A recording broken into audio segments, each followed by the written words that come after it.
અધ્યયન થઈ રહ્યું છે. પેટ્રોલિયમ યુનિવર્સિટી ગુજરાતની વધુ એક અતિ મહત્વની સિદ્ધિ છે તેલ અને ગેસ ક્ષેત્રના માનવ સંસાધનની જરૂરિયાતને પહોંચી વળવા માટે પેટ્રોલિયમ યુનિવર્સિટીની સ્થાપના. પંડિત દીનદયાળ પેટ્રોલિયમ યુનિવર્સિટી કાયદો વિધાનસભામાં મંજૂર કરવામાં આવ્યો છે અને પેટ્રોલિયમ ટેકનોલોજીમાં ઇજનેરી અભ્યાસક્રમો તેમજ તેલ અને ગેસ ક્ષેત્રના મેનેજમેન્ટના અભ્યાસક્રમોની રજૂઆત કરી દેવામાં આવી છે. એમાં શંકાને કોઈ સ્થાન નથી કે ગુજરાત આજે ભારતનું બિનહરીફ પેટ્રો કેપિટલ છે.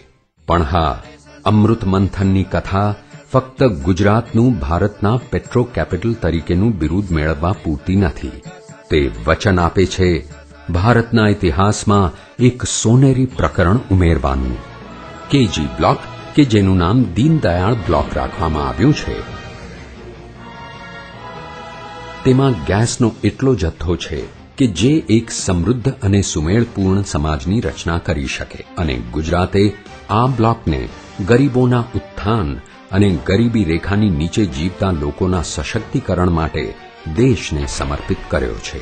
2005-2006માં ભારતનો તેલ આયાત કરવાનો ખર્ચ 44.64 બિલિયન US સુધી પહોંચ્યો હતો અને આ આધાર વૃત્તિ ઘણા વર્ષો સુધી ચાલુ રહી હતી. આ સંદર્ભમાં ગુજરાતની તેલ અને ગેસના આટલા મોટા જથ્થાની શોધ આ પરિસ્થિતિને મહદ અંશે પલટાવી શકશે. આગામી 20 વર્ષ સુધી પ્રતિવર્ષ વિદેશી નાણાં વિનિમયમાં અંદાજે ₹10,000 કરોડની બચત થશે.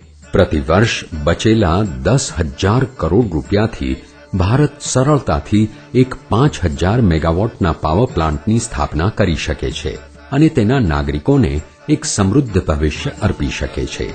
દીનદયાળ બ્લોકમાંથી પ્રાપ્ત થનારા પ્રાકૃતિક ગેસના પ્રત્યેક ક્યુબિક મીટર થકી લાખો બાળકોને પૂરતી સ્વાસ્થ્ય સુવિધાઓ પૂરી પડશે. પ્રત્યેક નવી ખોજ ખાતરી આપશે કે તેઓ ક્યારેય ભૂખ્યા નહીં રહે. કેજી ક્ષેત્રના કૂવાઓની સંપૂર્ણ ક્ષમતાનો લાભ લેવાનો પ્રત્યેક પ્રયત્ન ગુજરાતને ફક્ત આર્થિક સદ્ધરતા મેળવવામાં મદદ જ નહીં કરે, બલકે ભારતને એક ઊર્જા સક્ષમ રાષ્ટ્ર બનાવવાની દિશામાં પણ મહત્વપૂર્ણ પ્રદાન કરશે. અને આજ દેશને ગુજરાતના દિવ્ય પ્રદાન સમી અમૃત મંથનની કથાનું તથ્ય છે. અને આ શક્ય બન્યું છે ગુજરાત રાજ્યના નિષ્ઠાવાન કર્મયોગીઓના શ્રેષ્ઠતમ પ્રયત્નો દ્વારા અને એક સાધારણ વ્યક્તિની અસાધારણ દીર્ઘદ્રષ્ટિ દ્વારા, જેનું નામ છે શ્રી નરેન્દ્ર મોદી. ગુજરાત ભારતના અર્થતંત્રનું અમૃત.